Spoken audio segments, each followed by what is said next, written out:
গণ অভ্যুত্থানের নেতৃত্ব একটি নতুন রাজনৈতিক দল গঠন করেছে জাতীয় নাগরিক পার্টি। এই জাতীয় নাগরিক পার্টি গঠিত হয়েছে যে বাংলাদেশের মানুষকে যাতে আর দাস হয়ে না থাকতে হয়। আমরা 1 বছর পেরিয়ে আবারও জুলাই মাসে পা দিয়েছি।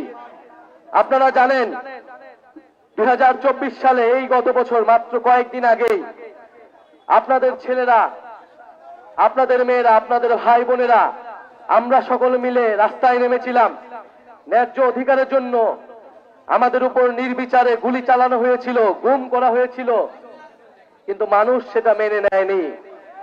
আপনারা সবাই রাজপথে নেমে এসেছিলেন। আমরা একত্রে এই ফ্যাসিবাদী স্বৈরাচারী ব্যবস্থা বিলোপের জন্য এক দফার ঘোষণা করেছিলাম। সেই ফ্যাসিস্ট সরকারের পতন হলেও সেই ফ্যাসিস্ট ব্যবস্থা কিন্তু রয়ে গেছে। সেই মাফিয়া তন্ত্র, সেই সন্ত্রাস, সেই দখলদারিত্ব কিন্তু রয়ে গেছে। ফলে আমরা মনে করি আমাদের এই লড়াই শেষ হয়নি। সেই লড়াই চলমান রাখার জন্যই, নতুন দেশ গঠনের জন্যই আমরা আপনাদেরকে আহ্বান জানাচ্ছি যে গণ অভ্যুত্থানের নেতৃত্ব একটি নতুন রাজনৈতিক দল গঠন করেছে জাতীয় নাগরিক পার্টি। এই জাতীয় নাগরিক পার্টি গঠিত হয়েছে যে বাংলাদেশের মানুষকে যাতে আর দাস হয়ে না থাকতে হয়, প্রজা হয়ে না থাকতে হয়, আমরা যাতে স্বাধীনভাবে নাগরিক হিসেবে এই দেশে সকল সুযোগ সুবিধা ভোগ করতে পারি, সকল অধিকার এবং দায়িত্ব বুঝে নিতে পারি। প্রিয় কুড়িগ্রামবাসী, কুড়িগ্রাম মানেই চরের অধিকারহীন মানুষের লড়াই, কুড়িগ্রাম মানেই ভূমিহীনদের সংগ্রাম, কুড়িগ্রাম মানেই সীমান্তের কান্না, কুড়িগ্রাম মানেই কাঁটাতারে ঝুলে থাকা আমার বোন ফেলানির লাশ। প্রিয় কুড়িগ্রামবাসী, কুড়িগ্রাম মানেই তিস্তার পানি চুক্তির জন্য আমাদের যে লড়াই, পানির ন্যায্য হিস্যার জন্য যে লড়াই, সেই লড়াইয়ের প্রতিচ্ছবি হচ্ছে কুড়িগ্রাম। কুড়িগ্রাম মানে মুক্তিযুদ্ধের তারামন বিবির অস্ত্র হাতে তুলে নেওয়া, কুড়িগ্রাম মানে 24-এর গণ অভ্যুত্থানে শহীদ হওয়া আমার ভাইয়েরা। প্রিয় কুড়িগ্রামবাসী, আমরা জানি সেই ব্রিটিশ আমল থেকে, সেই সিপাহী বিদ্রোহ, সেই ফকির সন্ন্যাসী আন্দোলন থেকে কুড়িগ্রামের মানুষরা বারবার রক্ত দিয়েছে, বারবার লড়াই করেছে। এই সীমান্তবর্তী জেলা হিসেবে কুড়িগ্রাম সবসময় প্রতিরোধ তৈরি করেছে সীমান্তে। কুড়িগ্রাম সবসময় নির্যাতিত হয়েছে, অবহেলিত হয়েছে, বৈষম্যের শিকার হয়েছে। প্রিয় বন্ধুগণ, উন্নয়ন মানে কেবল ঢাকার উন্নয়ন না। উন্নয়নের কথা শোনা গেলেও সেই উন্নয়ন পৌঁছায় না সকলের কাছে। তাই আমাদের এবারে উন্নয়নের সংজ্ঞা ঠিক করতে হবে যে উন্নয়নের সুযোগ সুবিধা কার কাছে পৌঁছালে সেটাকে আমরা প্রকৃত উন্নয়ন বলবো। যতদিন কুড়িগ্রামের কাছে, সবচেয়ে প্রান্তিক মানুষদের কাছে উন্নয়ন এবং সুবিধা না আসে, ততক্ষণ পর্যন্ত সেটাকে আমরা আর উন্নয়ন বলবো না।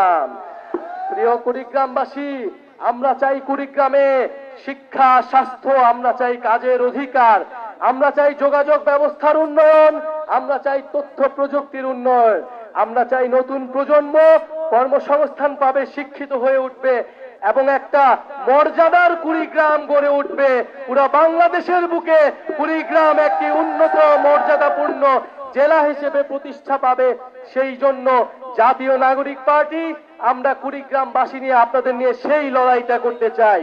প্রিয় বন্ধুগণ, তিস্তা মহাপরিকল্পনারে নিয়ে কোনো ধরনের টালবাহানা জাতীয় নাগরিক পার্টি মেনে নেবে না। বাস্তবসম্মতভাবে এবং কুড়িগ্রামকে কোনো ধরনের যাতে অবহেলা না করা হয় সেইভাবে এই পরিকল্পনা বাস্তবায়ন করতে হবে। আমাদের শিক্ষা, স্বাস্থ্য এবং কাজের অধিকারের জন্য সকল ধরনের সুযোগ সুবিধা এই কুড়িগ্রামে নিশ্চিত করতে হবে। এবং অবশ্যই সীমান্তে আমাদের যে ফেলানির লাশ ঝুলেছিল, আমরা সেই ফেলানি হত্যার বিচার আজও পাইনি। আজও সীমান্তে আমার ভাইয়েরা মারা যায়, আজও সেই খুনি বিএসএফ বাহিনী বাংলাদেশের মানুষকে গুলি করার সাহস পায়। প্রিয় বন্ধুগণ, ভারতের দালালির দিন শেষ, গোলামির দিন শেষ। এবার আগামীর বাংলাদেশ আমাদের স্বাধীনতার দেশ, আমাদের মর্যাদার বাংলাদেশ। আমরা আর মেনে নিব না। গত 50 বছর আমরা মেনে নিয়েছি আমরা সীমান্তে আর একটি হত্যাকাণ্ড মেনে নেব না। প্রিয় বন্ধুগণ, সীমান্তে মানবাধিকার নিশ্চিত করতে হবে। আমাদের ভাই বোনেরা তাদের কর্মসংস্থানের অধিকার এই বাংলার ভূমিতেই নিশ্চিত করতে হবে। প্রিয় কুড়িগ্রামবাসী, আপনারা এই কাঠফাটা রোদের মধ্যে এখানে এসে উপস্থিত হয়েছেন। এই যে আজকের নেতৃবৃন্দ, আজকের সার্জিস আলম, হাসনাত আব্দুল্লাহ, আমরা গণ অভ্যুত্থানে অংশগ্রহণ করেছিলাম মানুষের অধিকারের জন্য, নিজের দায়িত্ববোধ এবং দেশপ্রেমের জায়গা থেকে। আমরা কখনোই ক্ষমতা চাইনি, ক্ষমতার মসনদে বসতে চাইনি। আমরা সময়ের জন্য, সময়ের প্রয়োজনে রাজনৈতিক দল গঠন করেছি। কারণ বিকল্প নেতৃত্ব, তরুণ নেতৃত্ব না হলে এই বাংলাদেশ এগিয়ে যাবে না, এই গণ অভ্যুত্থান সফল হবে না। আপনারা যারা আছেন, মুরব্বীরা আছেন, আমাদের মায়েরা বোনেরা আছেন, আপনারা আমাদের অভিভাবকত্ব গ্রহণ করুন, আমাদেরকে সহযোগিতা করুন, আপনাদের হাত আমাদের মাথায় দিন। আমরা যাতে যেই প্রতিশ্রুতি নিয়ে রাজপথে নেমেছি, আপনাদের জন্য সেই অধিকার রক্ষার সংগ্রামে যাতে আমরা সফল হই।